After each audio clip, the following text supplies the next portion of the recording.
Қысқасын айтқанда, қорқынышты ертегі. Ол күні бірдеңенің күні болды, яғни түні болды. Мен ноутбуктан қорқынышты фильм қарап отырдым. Неге күліп жатыр десеңдер, себебі қорқынышты фильмдарды мен күнде солай қараймын. Фильм қараңғылық жайлы болды. Барған сайын қорқынышты болып барады. Но мен ештеңеден қорқпаймын, себебі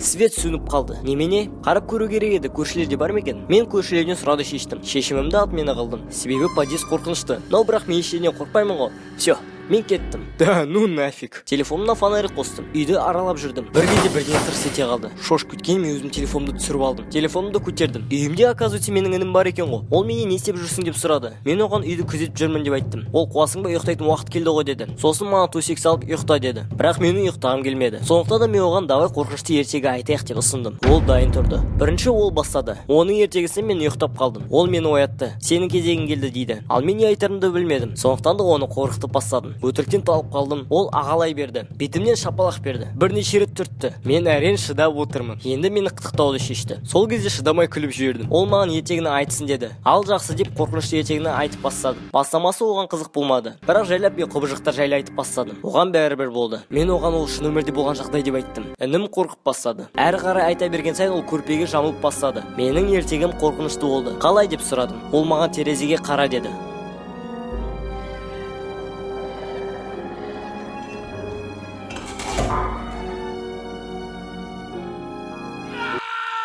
Қысқасын айтқанда, қорқынышты ертегі.